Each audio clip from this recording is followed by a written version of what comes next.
All right, welcome to the latest episode of the Coleman Power Organic Fitness Podcast. This one is a classic. It's a solo show. Yes, and most certainly we will be talking all about organic foods, DIY, growing your own. What we Coleman, what you can grow. So these are just questions from people that most certainly mentoring and coaching and are involved in a private group.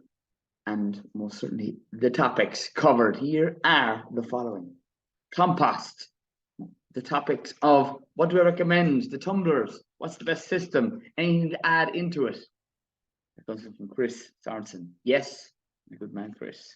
Topping that one off and going on to the likes of next question in from Sarah, most certainly based down in Cork. We have fruit trees, recommendations, size, pruning, and planting tips. We go. So then we go on to the likes of berry bushes, red currants. Yes, what I do recommend. And on top of that, again, are there any ways of controlling weeds around the fruiting bushes? So next one we have in from Mark and from Nace. We have the tips for growing tomatoes up a string line. You haven't done it. We're talking all about it. And we have the likes of, Audrey Burrows down in Cork.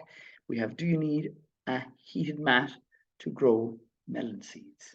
But those are today's questions. We're going to do this classic podcast in about 30 minutes. So, because the sun is absolutely melting out there, and I have absolute major, I'm going to say FOMO, for getting outside as soon as I possibly can. So, we're bringing the mic in a tiny bit closer so you can hear me loud and clear. Roger that, Roger. So, straight away, Chris, all the way from the California, talking about compost. What do I recommend? Whatever country you're currently in, I'm going to tell you about the compost that I do think is number one. Okay, it's not the tumblers, that's for sure, because they're too small, and I'm going to recommend you something that is the gold standard. It's called a New Zealand box scheme. So what it is in a nutshell. Okay, there's also videos on this on my YouTube channel. You can check it out. New Zealand box setup. It's set up in a basic way. We'll set it for like so anybody can get their hands on pallets. 1 pallet, 2 pallets, 3 pallets. It's a simple bay system. Okay, that in that you must put down the likes of your straw, your brown material first. Okay, or cardboard. Straw is even better because something that typically is in underneath animals, and it might be urine, which again would have most certainly some nutrients that would be going into and back out into your plot. So start off with your brown material that absorbs some of the moisture that other material that we're going to be later in applying it will be soaked up with. So straw in first, let's say, in your pallets, 1, 2, 3, little house. And then the advantage of putting your brown material, following that you put green. That's your fresh cut materials, such as what I'm going to say, your classic cabbage leaves, the typically outer ones we're not eating. Maybe the kale that's finished and bolted, all that kind of woody material. And again, what you're doing is you're tearing that up and putting it into smaller little pieces so that what the beneficial microorganisms can break down that material at a faster rate. So that is the green material. You can also put in, we'll just take an example of the tops of the leeks that you don't typically eat, but you can put them into stir fries. My God, the best of the antioxidants are found in the darker the color food item, and the leek typically having that at the top end of it. Most people are throwing into the goddamn compost. Use every single piece of it. Leeks are a no-brainer. So other things that people don't typically eat are the likes of potato skins. Those can all be placed in the likes of your compost, and most certainly that is your green material. But the key thing and step is next. Okay, how many of us mow the lawn, cut the grass, collect it, put it in a big pile somewhere? Who here has touched and put their hand over it and felt the heat? Yes, that is what you're looking for. With that fresh green material, you need to add in this key ingredient that helps speed up the process of the breaking down of material to make it into usable compost for yourself. So green grass clippings going in there. So we put the brown layer first, then we're putting the green, such as the living materials that haven't been broken down. Literally we tore them up, and your grass clippings mixed in throughout that. Then we're going again with maybe some farmyard manure, some leaf mold, some seaweed, anything that on cardboard or bits of paper with mowings on it is something that you can put in again. Then we're going exactly the same method with the same ratio, roughly a foot of each of these. So a foot of straw, a foot, and God, people like with a measuring stick and the whole lot. A measuring instrument that you will never, ever forget. Hopefully the listeners to this podcast have certainly 2 limbs, 2 legs, or even a foot. A foot, that's roughly, and it's rough science, okay? We're growing, we're not most certainly educated. We're not educated as much as we're not exact scientists looking for pinpoint measurements. We are looking for roughly a foot of each material. Okay, that is a ratio of 50 to 50, which most certainly helps break down and make it into usable compost so you can go from bay 1, and this is the next step, into bay 2. Why is that? When you fill up all the way to the top with your brown material a foot, your green material a foot, your brown material a foot, your green material a foot, and then you're up to the top and capping it off with some manure. Okay, typically mix up the manures, you gain the advantage of more beneficial nutrients from either chicken, horse, or well, certainly Dexter comes to mind just because they're out in the field here or me recording a podcast, or any animal, the ruminant remains that you can get your hands on, okay, from an unintensified farm. Okay, so even as an organic registered grower, it's something that you don't have to have from an organic farm, because that isn't sustainable for the growers throughout Ireland, America, and or Europe that are looking to grow chemical free. There isn't enough organic producers of dung, so it has to be gotten wherever possible. So then once we have bay 1 done, we just turn it over into bay number 2. Once we have it into bay number 2, why do we do that? Because, okay, it needs air, and it's great to have the pallets, most certainly, yes, pallets can be turned from one bay to the second bay. Then that breaks down again. So let's say it was tipped to the top of their pallets, then it's gone into bay number 2, turned and tossed with a fork.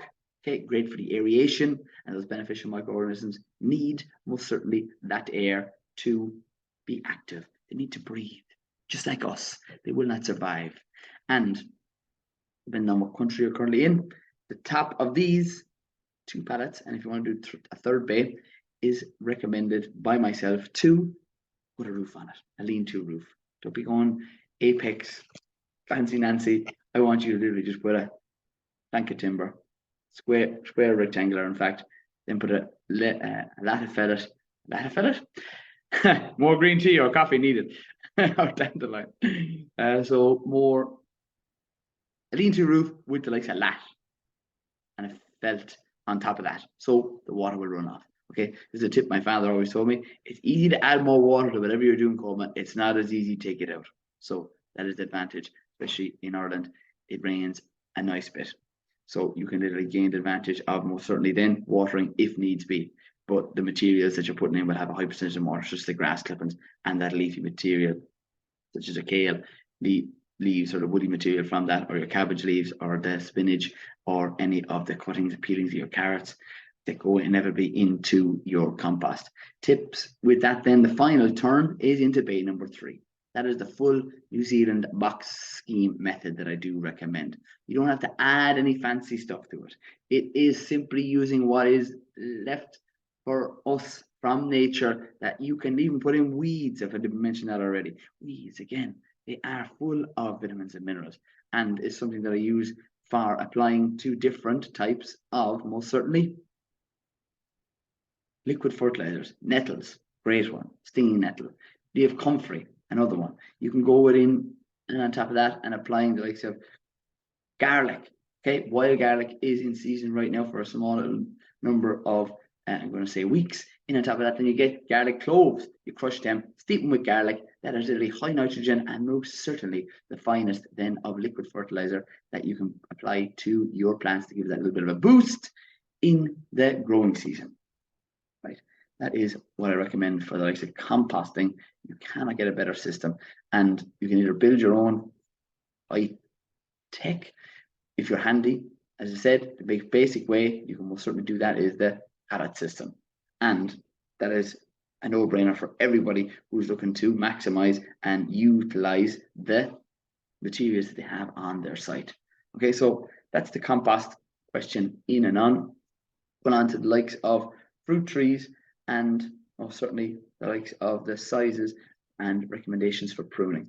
So we are coming out of the likes of the season for planting trees. But if you do currently have trees, when should you prune them? We'll touch on that first. So pruning of trees typically is done in the dormant season. Okay, that's when the leaves are not on the plant. So I would recommend you to most certainly hold off until next year. So we're in 2023. If you're listening to this as of this month, today. But if you're listening to a later stage, just wait until it's winter. So I typically recommend people to wait till January. January is when I recommend it. Okay, there's other people that might say and recommend other certain times of the year that you can prune, such as October, November, even December. But straight up, it's something that is leaving wounds open throughout the winter, the wet, the cold months, and that's leaving it open, susceptible to more pests and diseases, which I don't recommend. Okay, and other people would recommend other things. Okay, this is what I am most certainly pointing out, is an observation that I've made through a lot of pruning throughout my career so far. Career, love the way that could have said. Paul, man, how's your career been going? My career has been going quite well. I've been doing a lot of pruning, a lot of growing, a lot of nutrition talks and health, and helping people to lose weight in a healthy way. That's what I've been doing. I've interviewed myself in my own podcast. This is too funny. So, right, that is the tip for pruning. Wait till certainly the classic winter months to do your heavy pruning. There is a summer pruning that you can do, which is something that you inevitably just give it a little bit of shape, especially if you're training Espalier. What is Espalier? Up against the south-facing wall. I have trained numerous different trees up against the south-facing wall, and I love not only the way they look, but also the way they produce fruit in a straight line. Espalier is literally just a fancy name for training. Then you can either put them most certainly horizontal, parallel, horizontally. God, forgotten the word. So horizontal is most certainly just left and right. Okay, those encourage the likes of the tree to change its hormones to produce more fruits. So that's the main advantage of training them left and right. On top of that, it prevents the likes of more leafy production. So if you have a tree that grows vertically, okay, just straight up, which a lot of trees can do because they're trying to stretch for the light, but inevitably you will always maximize the potential of you and most certainly your tree's potential when you most certainly train it in a specific way. My God, there are so many similarities between growing and your health. So yes, we will train the trees left and right, putting up against the south-facing wall to gain the advantage of that heat that is most certainly retained at night, giving off a little bit of even a 1 degree increase in temperatures will help you to have a more healthier tree. Yes, because trees love a little bit of heat, especially at night. And on top of that, it will also protect the flowers that may be come into damage with the likes of frosts. And this is something that you can do that I do recommend if you're at home and have a wall that you would like delicious fruits, whether it's pears, whether it's plums, whether it's most certainly cherries. You can also do the apples simply up against a wall. Beautiful stuff. Apples are natural prebiotics, good for the gut health. They're high in vitamin C. They're simple. They're a single ingredient food. Chop them up, put them into stir fries. Remember that? Just talking to someone there online, training with them, and I send them on images of a private group and one-to-one. I would send them on images of the likes of foods I would have on a regular basis. Yeah, apples are a no-brainer. And what do you do then when they're not in season? You can really freeze a full apple. You don't have to wrap it in anything. Jars, nope. Grab the apple, pop them in the freezer. They're in, they're done, and just take them out and put them in to your meals. And actually, as well as that, having them in a smoothie is really putting ice cubes in it. So your frozen apple, boom, into your smoothie maker, blitz it up with all different greens. Let's go spinach. Pepper spinach is in season right now. My God, my mouth waters. Can't wait for breakfast. And yeah, straight away, then you're adding in maybe a high protein yogurt, adding in some hemp seeds, maybe some cacao, maybe some maca, and this is a dream start to your day, or most certainly a classic one, because it's something that you can go and bring with you on the go in the car. Boom, there's your healthy meal. And you wanted to make it even, I suppose, a more balanced meal. You have carbohydrates such as oats will go in there, and it's done. There we go. Can't go wrong. And we'll touch on fruit tree sizes and pruning sizes. Very important point. So what sizes do I recommend? Okay, there are different sizes of trees. There's M9, M26, there's MM106, the main ones that we typically see. Okay, but to people that means absolutely nothing, and I don't know why they made us learn that in college. It was crazy. So I always bring it back to the basics because I'm a simple man. I learn simply, and I simply pass it on to other people. So M9, M26, M106. Main differences there is it goes up in sizes. M9 is the smallest, M26 is the medium, MM106 is the large one. So I recommend to people, whether you have children of your own, whether you have nieces, you have nephews, it's something that when they're growing up, they can harvest their own fruits from the tree. So I recommend M9 for people living in a house. You can even grow these in a pot. Okay, and if you're thinking of moving, you bring it with you. It's on a huge tree. They grow no more than 10, 12 feet max. All right. And if you are thinking of doing the pruning and you're unsure of it, key tip is don't prune it. You'll prune off all the flowers. I'm allowed to say this. I was teaching someone there very recently in a grow your own course. They said, Colin, my fruit tree doesn't really go that well. And I was like, yeah, what are you doing to it? I'm adding the manure. Yeah, I'm adding the compost. I'm doing what you told me, spraying it with the garlic at certain times of the year. Okay, amazing. Anything else you do? Yeah, I'm giving it a good pruning there in the dormant season. What kind of pruning are you doing? Yeah, I'm trying to keep it tight. Do you know what I mean? Do you know what I mean? Good tidy hair, like a little bob. Sort it all out. Trim. Show me a photograph. They're pruning it to death. They're literally taking all the flowers off each and every year, and they're unsure. And if you're unsure, don't do it, because every flower turns into a fruit. Remember that key fact. Okay, trees will produce fruit naturally if you leave them. That's it. But we're trying to change so many different things. We're trying to give it a haircut, trying to turn it into a bonsai apple tree. Oh my goodness! But don't do it. Do it, I tell you, or else you'll have a hell of a lot less fruit than you most certainly would otherwise have. So, touching on that point, we go on to the likes of berry bushes, red currants. Here we go. So the ones that I recommend to people, if you don't currently have these in your garden, you're not doing have them, I recommend. Okay, you can have an abundance of black currants, red currants. They are such an easy thing. And if you don't have them right now, in the dormant season, again, we are pruning a bush, and literally sticking it in the ground, and it will give you fruit.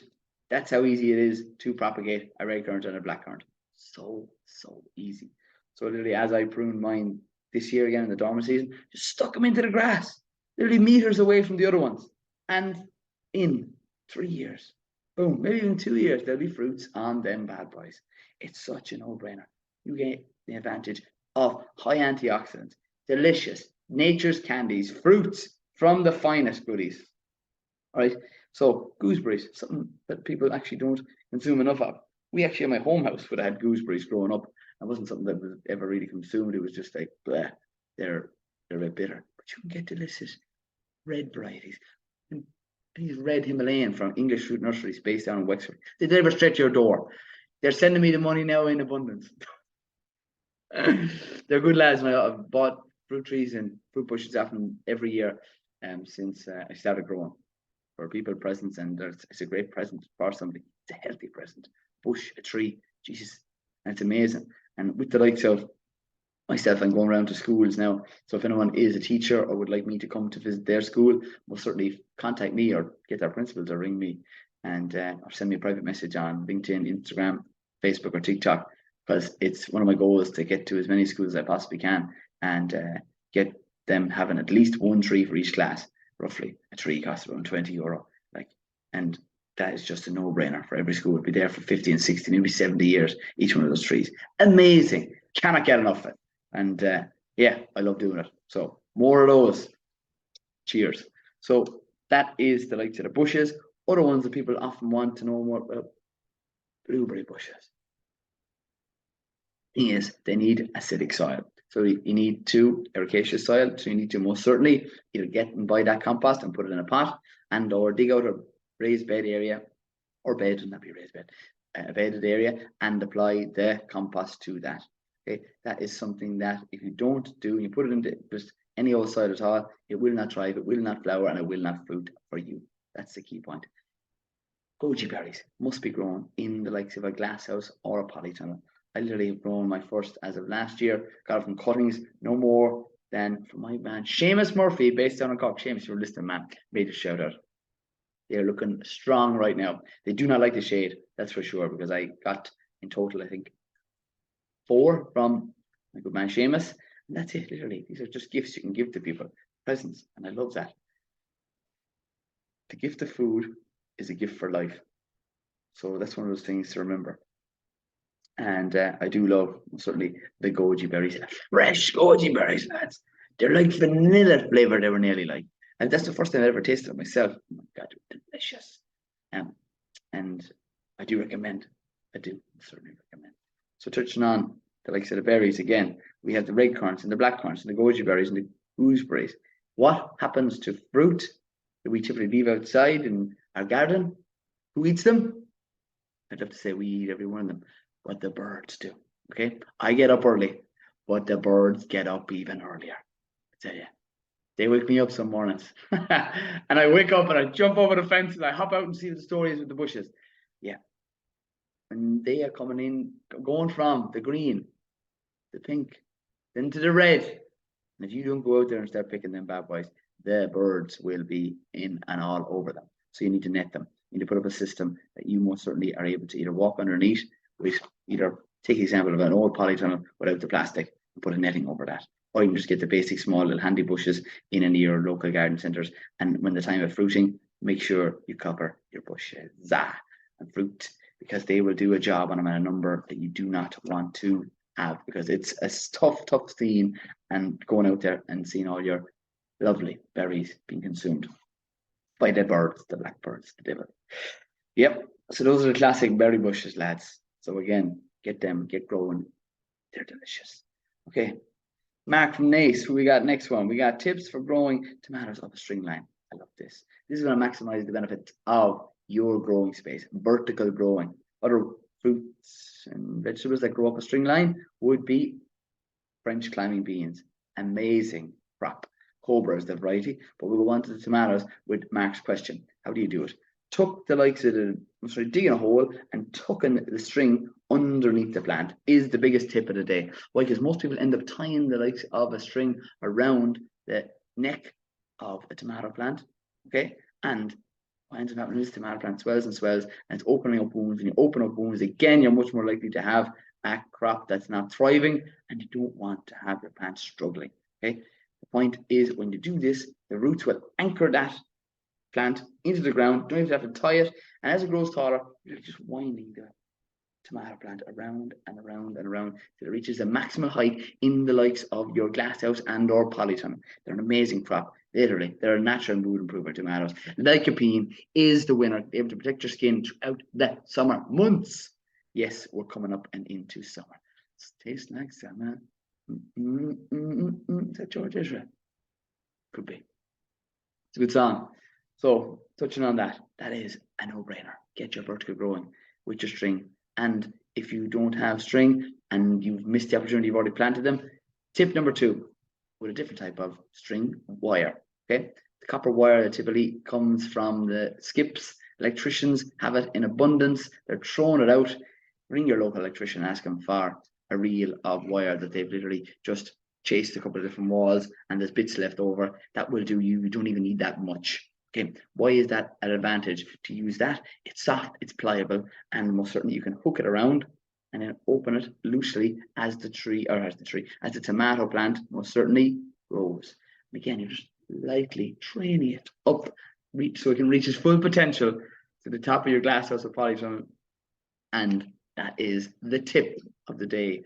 And with that, you also have to remove those side shoots as you grow, as the tomato plant grows. And if you guys don't know about that, again, it's something that some people are able to see. I'm dyslexic and would see things visually. There's 3 things on a tomato plant. Okay, you have the leaflet, you have the side shoot, okay, and then you have, like I said, the flowers. Do not remove the flowers. You have every time you have a leaflet, typically in the middle of that, before the main leader, you have the side shoot. You remove that. You turn it one way, you turn it the other. cracks one, cracks the other, and most certainly you have it removed. That is essential for maximizing again the fruits and potential of your tree, because if you leave all those side shoots on, it'll grow wild, and that's typically in its nature. Tomatoes are wild. Tomatoes are wild, and it's something that they need to be tamed. Either from typically the jungle, South America, they hail from. So, and I want you to remember that that's just a simple thing. You're like removing the side shoots. Don't take off the flowers. Don't take off the leader. And again, if you're unsure, send me a message. Send me a message, and I literally will point out, highlight, circle, bang, bang, bang. That's how you do it. But I'll also be doing different events and grow your own around the country. So the next one that will most certainly be is based down in Cork, in Sherwood Farm. That is on the 4th of June. It's a Saturday. It's a bank holiday weekend. So get your ass down there. And at different events at the retreats, we have polytunnels, and we have the advantage of, a full weekend of healthy activities with foods. That is an absolute cracker. Next one that I do have on the schedule, I think after May the 19th was the last one. So next one is August. Yeah. And again, there's only limited spaces. So get your hands up for New York and get your ass down there. So last one we're going into question is from Audrey Burrows from Cork. Do you need a heated mat to grow melons? Melons, amazing crop. Okay. They do again need to be grown in the likes of a glasshouse or a polytunnel. They do love the heat. Again, starting to sow them in April if you haven't sown them already. You can certainly might be able to get your hands on a plant from somebody that has them or is selling them. But you don't get a whole lot of bang for your buck with a melon, but they are delicious. Oh my God. The Pet is the variety that I do recommend. Lovely, absolutely gorgeous. Smell of it. That's the tip. How do you know when to harvest? We'll touch on for the harvest. Okay, how do you know when to harvest them? Smell, the scent of them is just gorgeous. You'll know when you smell a ripe one. So, do you need a heated mat? You don't necessarily need a heated mat, but it's a major advantage. If you don't have a heated mat, a warm windowsill will most certainly do. So, get every opportunity. Treat yourself to a heated mat. And things that also do love a bit of heat from underneath throughout the night, because the daytime temperatures are fine. It's in the evening that is something that people are struggling with, where they leave them outside. And that's another thing, don't put your tomatoes up too early, because they do not like the cold. And the underside of the leaves indication that they're cold. If they're lightly blue or purple. Have a look for it, check it out. And they don't necessarily need it. And roughly the duration for germination for a melon seed would most certainly be in the region of 10-15 days typically. Okay, so if they haven't germinated after that, get heat into them seeds. And that is most certainly the classic, I'm going to say, questions on the From Your Own podcast, Q&A with Woman Power. Yes, that's me. So, hope you enjoyed today's podcast. If you most certainly did, you would do me a massive favor if you really share it on your social medias and just tag me. That just really gets this podcast out to more people that I otherwise wouldn't have had the opportunity to. I just really want to say thanks for listening. Love all the questions, keeping it positive, keeping it healthy, keeping it active, because that's exactly what growing is. The best foods you can possibly get your hands on are local, are fresh, and organic. And what's literally better than literally growing your own? Okay, you stay tuned, you stay classy, and keep it organic.